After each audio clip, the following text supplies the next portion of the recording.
കഴിഞ്ഞ 48 മണിക്കൂറിനുള്ളിൽ റഷ്യ ഉക്രൈനുള്ളിൽ നടത്തിയ ആക്രമണത്തിൽ ഉക്രൈന് ഗണ്യമായ നാശനഷ്ടം ഉണ്ടായി എന്ന് പറയുന്നതിനേക്കാൾ F-16 ഓപ്പറേറ്റ് ചെയ്യാനായി സഹായത്തിന് നാറ്റോ നൽകിയ ഒരു മിലിറ്ററി ഇൻസ്ട്രക്ടർ ഡെൻമാർക്കിലുള്ള ഒരു സൈനിക ഉദ്യോഗസ്ഥൻ ഉക്രൈനിൽ വെച്ച് കൊല്ലപ്പെട്ടു ഇങ്ങനെ പറയുന്നതായിരിക്കും ശരി. ഇത് സംബന്ധിക്കുന്ന വാർത്തകൾ നിങ്ങൾ എവിടെയെങ്കിലും അറിഞ്ഞോ അല്ലെങ്കിൽ മാധ്യമങ്ങളിലൂടെ കണ്ടോ എന്ന് ചോദിച്ചാൽ തീർച്ചയായും ഉണ്ടായിരിക്കില്ല. കാരണം അവസാന വീഡിയോയിൽ ഒരു കാര്യം പറഞ്ഞിരുന്നു, കീവിൽ 4 പേർ റഷ്യയുടെ ആക്രമണത്തിൽ മരിച്ചുവെന്ന്. അതിൽ 3 പേരെ തിരിച്ചറിഞ്ഞു. ഒരാളെ കുറിച്ചുള്ള വാർത്ത പുറത്ത് അറിയില്ല എന്ന്. ഇതിന്റെ സത്യാവസ്ഥ. കൂടാതെ വളരെ ഞെട്ടിപ്പിക്കുന്ന മറ്റൊരു കാര്യം, നമ്മളെല്ലാം ചിന്തിച്ചുകൊണ്ടിരിക്കുന്നത് റഷ്യ ഉക്രൈൻ യുദ്ധം കാരണം റഷ്യക്ക് 15 സെറ്റ് ഓഫ് സാമ്പത്തിക ഉപരോധം പാശ്ചാത്യ രാജ്യങ്ങളെല്ലാം ചേർന്ന് നൽകിയിട്ടുണ്ട്. പ്രത്യേകമായി റഷ്യയുടെ പ്രകൃതിവാതകം, റഷ്യയുടെ ഓയിൽ റിസോഴ്സസ് ഇവയൊന്നും യൂറോപ്യൻ യൂണിയനുള്ളിൽ പമ്പ് ചെയ്യാൻ പാടില്ല എന്ന്. പക്ഷെ ഇതിൽ നമുക്ക് വിശ്വസിക്കാൻ കഴിയാത്ത ഒരു കാര്യമുണ്ട്. 2021 മുതൽ അല്ലെങ്കിൽ 2017 മുതൽ 2021 വരെയുള്ള കാലയളവിൽ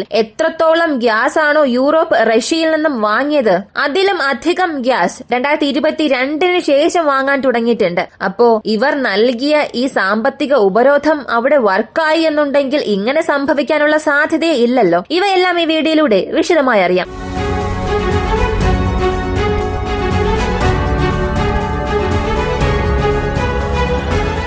ജൊഹാൻസൺ ഡെൻമാർക്കിൽ നിന്നുള്ള ഈ ഒരു വ്യക്തി ഡെൻമാർക്ക് സൈന്യത്തിലെ വളരെ പ്രധാനപ്പെട്ട വ്യക്തിയായിരുന്നു. പ്രധാനമായും നാറ്റോ F-16 ഫ്ലീറ്റിൽ അത് ഓപ്പറേറ്റ് ചെയ്യുക, അതിന്റെ ട്രെയിനിങ് മിഷൻസ്, ഇതിലെല്ലാം ഇദ്ദേഹത്തിന്റെ പങ്ക് വളരെ വലുതായിരുന്നു. റഷ്യ ഉക്രൈൻ യുദ്ധം ആരംഭിച്ചതിനു ശേഷം F-16 ആദ്യമായി ഉക്രൈനിലേക്ക് നൽകണം എന്ന തീരുമാനം വന്നപ്പോൾ ഡെൻമാർക്കായിരുന്നു അതിൽ മുൻപന്തിയിൽ ഉണ്ടായിരുന്നത്. അങ്ങനെ ഒരു രാജ്യത്തിന്റെ പക്കൽ നിന്നും F-16 എങ്ങനെയെല്ലാം ഉപയോഗിക്കണമെന്നുള്ളത് പഠിക്കണം. അതിനുവേണ്ടി ലൈവായി തന്നെ ഉക്രൈനുള്ളിൽ വെച്ച് ഫീൽഡ് ടെസ്റ്റ് ചെയ്തു. ഉക്രൈൻ സൈനികർക്ക് നേരിട്ട് ഉക്രൈനിൽ വെച്ച് തന്നെ ഉക്രൈൻ സാഹചര്യങ്ങൾക്ക് അനുസരിച്ച് അവരുടെ കാലാവസ്ഥയ്ക്ക് അനുസരിച്ചതുപോലെ ട്രെയിനിങ് കൊടുക്കാനായി ഈ ഒരു വ്യക്തിയെ അയച്ചു. എന്നാൽ ഇന്നലെ റഷ്യ സാബ്രോസീഷ്യയ്ക്ക് തൊട്ടടുത്തുള്ള പ്രദേശത്തിൽ അവരുടെ ഇസ്കാൻഡറിന്റെ ഒരു 4-5 മിസൈൽസ് ആ പ്രദേശത്ത് വീണ് പൊട്ടിത്തെറിച്ചു. ഇവർ ആക്രമിച്ചത് മിലിറ്ററി ബേസിലോ അല്ലെങ്കിൽ സൈനികം സംബന്ധിക്കുന്ന വസ്തുക്കൾ ആ ലോജിസ്റ്റിക്സിലോ അല്ല.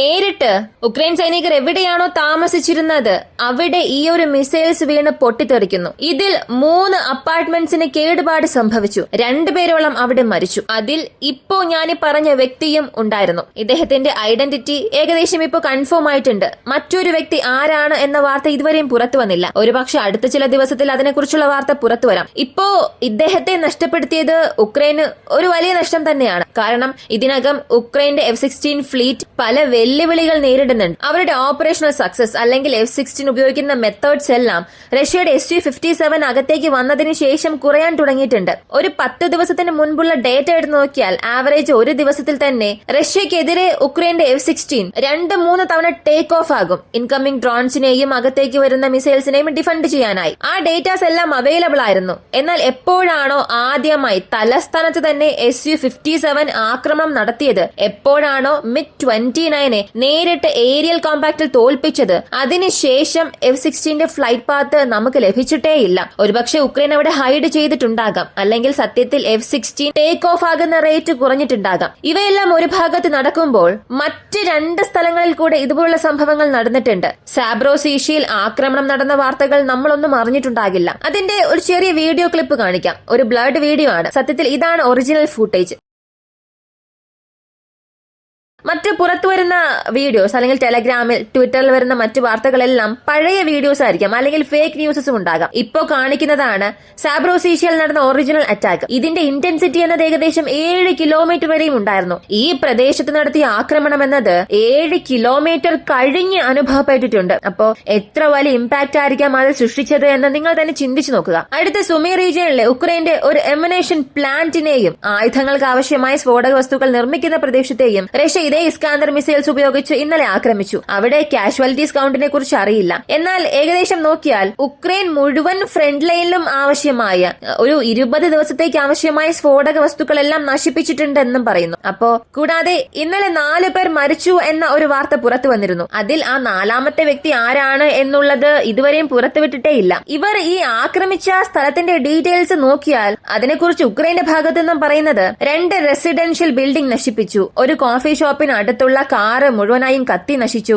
4-5 ബിൽഡിംഗ്സ് ഡാമേജ് ആയി. അണ്ടർഗ്രൗണ്ടിലുള്ള ഒരു സീവേജ് പൈപ്പ് സിസ്റ്റവും വാട്ടർ സപ്ലൈ ചെയ്യുന്ന വാട്ടർ ഡിസ്ട്രിബ്യൂഷൻ സിസ്റ്റവും മുഴുവനായും നശിപ്പിച്ചു എന്ന് പറഞ്ഞു. പക്ഷെ ഇതിൽ ഒരു വലിയ ട്വിസ്റ്റ് സംഭവിച്ചിട്ടുണ്ട്. ഉക്രൈന്റെ സ്റ്റേറ്റ്മെന്റ് ആയിരുന്നു അവർക്ക് തന്നെ വില്ലനായി മാറിയത്. ആ പ്രദേശത്തിന്റെ ഗവർണർ ആരംഭത്തിൽ ഒരു വാർത്ത പുറത്തുവിട്ടു. അദ്ദേഹം പറഞ്ഞത് 3 സിവിലിയൻ കാഷ്വാലിറ്റി അവിടെ സംഭവിച്ചിട്ടുണ്ട്. 4ാമതായി ഒരു വ്യക്തിയുണ്ട്. അദ്ദേഹം ആരാണെന്ന് കണ്ടുപിടിക്കാൻ സാധിച്ചിട്ടില്ല. എന്തുകൊണ്ട് യാതൊരു കാര്യവുമില്ലാതെ അദ്ദേഹം അവിടെ വന്നു എന്നും ഞങ്ങൾക്കറിയില്ല. അദ്ദേഹം ആ പ്രദേശം വിട്ട് അവിടെ നിന്നും പോകാനായി കാറിൽ കയറുമ്പോഴായിരുന്നു നേരിട്ട് ഈ ആക്രമണം അവിടെ സംഭവിച്ചത്. അത് കൃത്യം ആ ഒരു മിസൈലിന്റെ ബ്ലാസ്റ്റ് റേഡിയസിനുള്ളിലായിരുന്നു കാർ ഉണ്ടായിരുന്നത്. കാറോടുകൂടി തന്നെ അദ്ദേഹവും കത്തി നശിച്ചു. ആരാണ് അദ്ദേഹം എന്നുള്ളത് ഞങ്ങൾക്ക് കണ്ടെത്താൻ സാധിച്ചില്ല എന്നും പറഞ്ഞു. ഈ ഒരു ആക്രമണം നടന്നത് കീവിന്റെ പ്രത്യേകമായ ഒരു അഡ്മിനിസ്ട്രേഷൻ ബിൽഡിംഗിനടുത്താണ്. ആ ബിൽഡിംഗും പാർഷ്യലി ഡാമേജ് ആയിട്ടുണ്ട്. ഇവയെല്ലാം ചേർത്ത് വെച്ച് നോക്കിയാൽ തീർച്ചയായും ആ 4ാമത്തെ വ്യക്തി ഉക്രൈന്റെ ചാര സംഘടനയിലെയോ അല്ലെങ്കിൽ അവരുടെ സൈന്യത്തിലുള്ള ആരെങ്കിലും ആകാൻ സാധ്യത അധികമാണ്. ഇതാണ് അതിന്റെ പ്രൂഫ്.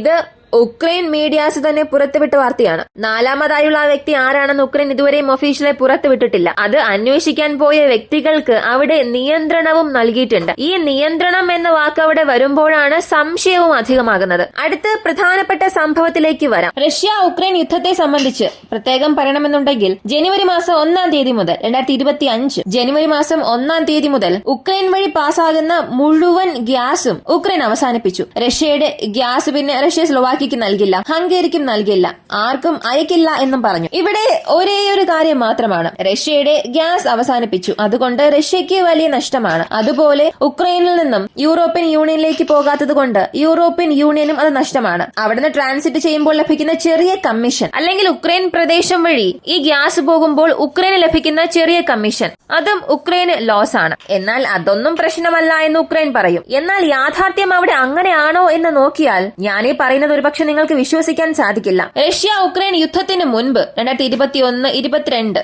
ആ സമയത്ത് എത്രത്തോളം ഗ്യാസ് ആണോ റഷ്യയിൽ നിന്ന് യൂറോപ്യൻ യൂണിയൻ വാങ്ങിയത് അതിലും 30% ഗ്യാസ് 2024 റഷ്യയുടെ പക്കൽ നിന്നും യൂറോപ്യൻ യൂണിയനിലേക്ക് പോയിട്ടുണ്ട്. ഇത് വളരെ ആശ്ചര്യമായി തോന്നുന്നുണ്ടല്ലേ? ഈ ഒരു ഡേറ്റ നൽകിയത് പുറത്തുനിന്നുള്ള ഏതോ ഒരു വ്യക്തിയല്ല. ബ്ലൂംബർഗിൽ നിന്ന് IEEFA institute for energy economics and financial analysis ഇവരുടെ മുഴുവൻ റിപ്പോർട്ടും ഇപ്പോൾ പുറത്തു വന്നിട്ടുണ്ട്. ഏതൊക്കെ രീതിയിലാണ് റഷ്യൻ ഗ്യാസസ് ഇവർ വാങ്ങുന്നത്, ഏത് റൂട്ട്സിൽ നിന്നാണ് റഷ്യയിൽ നിന്ന് യൂറോപ്യൻ യൂണിയനിലേക്ക് ഈ ഗ്യാസസ് പോകുന്നത്, കപ്പലുകൾ വഴി എത്രത്തോളം ഗ്യാസ് പോകുന്നുണ്ട്, പൈപ്പ് ലൈൻ വഴി എത്രത്തോളം ഗ്യാസ് ട്രാൻസ്മിറ്റ് ആകുന്നു. ഈ ഡേറ്റ എല്ലാം ഇപ്പൊ പുറത്തു വന്നിട്ടുണ്ട്. വീണ്ടും വ്യക്തമായി അറിയണമെങ്കിൽ 2019 15.4 million ton liquefied nitrogen gas റഷ്യയിൽ നിന്ന് യൂറോപ്യൻ യൂണിയനിലേക്ക് ട്രാൻസ്ഫർ ആയിട്ടുണ്ട്. 2020 15 മില്യൺ ടണ്ണിലധികം കുറവാണ്. 2021 അതിലും കുറവാണ്, 14.8 മില്യണിലും താഴെ.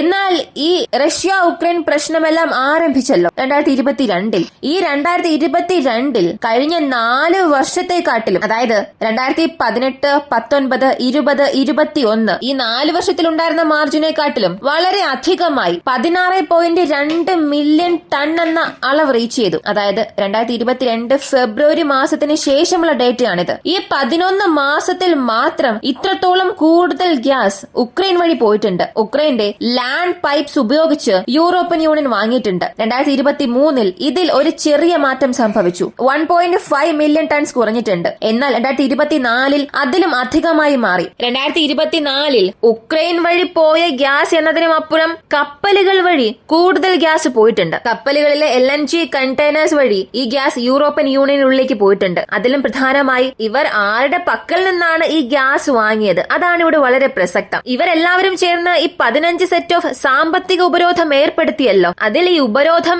ഏറ്റുവാങ്ങിയ പ്രധാനപ്പെട്ട 2 കമ്പനികൾ ഉണ്ടായിരുന്നു. റഷ്യയുടെ ഗ്യാസ്പ്രോം, കൂടാതെ റഷ്യയുടെ ആർട്ടിക് LNG. ഇത് റഷ്യയുടെ മറ്റൊരു സ്റ്റേറ്റ് ഓൺഡ് കമ്പനിയാണ്, അല്ലെങ്കിൽ ഇതിന്റെ മേജർ ഷെയർസ് റഷ്യയുടെ ഗവൺമെന്റിന്റെ പക്കലാണുള്ളത്. ഇവരുടെ പക്കൽ നിന്ന് മാത്രം 2022, 23, 24, 25 ജനുവരി ഈ ഒരു സമയം വരെയും 4.9 മില്യൺ ടൺസിലധികം ഈ ഒറ്റ കമ്പനിയിൽ നിന്ന് മാത്രം നേരിട്ട് യൂറോപ്യൻ യൂണിയനിലേക്ക് പോയിട്ടുണ്ട്. അതും നേരിട്ട് സർക്കാരിലേക്കല്ല പോകുന്നത്. അവിടെ തേർഡ് പാർട്ടീസ് ഉണ്ടാകുമല്ലോ. ഗ്യാസ് വാങ്ങി അതിന് വാല്യൂ ആഡ് ചെയ്ത് അത് പ്രൈവറ്റ് കമ്പനീസിന് വിൽക്കും. അവർക്ക് മാത്രം ഏകദേശം ഏകദേശം 5 മില്യൺ ടൺ ഈ ഒരു പ്രോജക്റ്റ് വഴി പോയിട്ടുണ്ട്. അപ്പോ കാര്യങ്ങളൊക്കെ എങ്ങനെയാണ് നടക്കുന്നതെന്ന് നിങ്ങൾ തന്നെ ശ്രദ്ധിക്കുക. 15 ഘട്ട സാമ്പത്തിക ഉപരോധം ഏർപ്പെടുത്തി. എന്നാൽ ആ സാമ്പത്തിക ഉപരോധം കാരണം ഏത് കമ്പനികളാണോ ബാധിക്കപ്പെട്ടത് അവരുടെ പക്കൽ നിന്ന് തന്നെ നേരിട്ട് ഇവർ വാങ്ങുന്നതിന് പകരം ചുറ്റി വളഞ്ഞ് സ്വകാര്യ മേഖലയിലേക്ക് ഗ്യാസ് കൊടുക്കുകയും അവിടെ നിന്ന് പബ്ലിക് യൂസിലേക്ക് പോവുകയാണ്.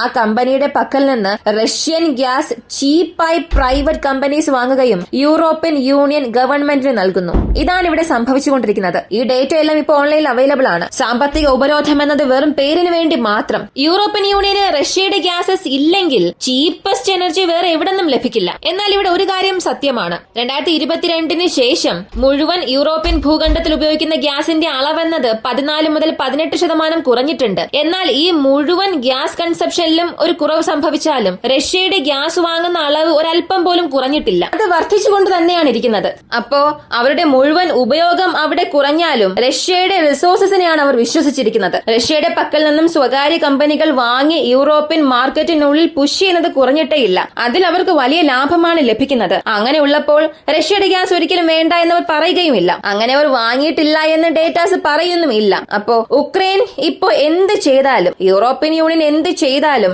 അവരുടെ ബിസിനസ് ഒരു ഭാഗത്ത് നന്നായി തന്നെ നടക്കുന്നുണ്ട്. റഷ്യയുടെ ഗ്യാസ് ഇപ്പോൾ ഉക്രൈൻ വഴി പോകുന്നില്ല എന്നുണ്ടെങ്കിലും നേരിട്ട് ഉക്രൈന്റെ ഫ്രണ്ട്ലി നേഷൻസിന് റഷ്യയുടെ പക്കൽ നിന്ന് വളരെ ചീപ്പസ്റ്റ് റേറ്റിൽ പോകുന്നുണ്ട്. ഇതെങ്ങനെയാണ് പറയേണ്ടത്? തുടക്കത്തിൽ ഇങ്ങനൊരു സംഭവം നടക്കുന്നു എന്ന കാര്യം അറിയാം. എന്നാൽ ഇത്രത്തോളം സംഭവിക്കുന്നു എന്നുള്ളത് തീർച്ചയായും അറിയാൻ വഴിയില്ല. എന്തിന്? ജനുവരി മാസം തുടങ്ങി 19 നാളെ ട്രംപ് ഓഫീസിലേക്ക് വരും. 15-ാം തീയതി വരെയും യൂറോപ്യൻ യൂണിയൻ റഷ്യയുടെ പക്കൽ നിന്നും 8,37,000 ടണ്ണിലധികം വാതകം ഇപ്പോൾ വരെയും ഇറക്കുമതി ചെയ്തിട്ടുണ്ട്. ഇത് എത്രത്തോളം വലുതാണെന്ന് നിങ്ങൾ തന്നെ നോക്കുക. ഇവർ ഇതേ റേഷ്യോയിൽ പോവുകയാണെങ്കിൽ വെറും 15 ദിവസത്തിൽ 8 ലക്ഷം ടൺസ് കഴിഞ്ഞ് ഇമ്പോർട്ട് ചെയ്തിട്ടുണ്ട്. ഇതേ റേഷ്യോയിൽ പോയാൽ ഈ എല്ലാ റെക്കോർഡ്സിനെയും ബ്രേക്ക് ചെയ്യുന്ന രീതിയിൽ ഇവരെ കൊണ്ട് ഈ ഒരു വർഷം അവസാനിക്കുമ്പോൾ തന്നെ റഷ്യൻ ഗ്യാസ് വാങ്ങാൻ സാധിക്കും. അതിനായിട്ടുള്ള പ്രൂഫ് ഗാർഡിയനിലുമുണ്ട്. ഇവയുടെ 2 പ്രധാനപ്പെട്ട ലിങ്ക് താഴെ നൽകുന്നുണ്ട്.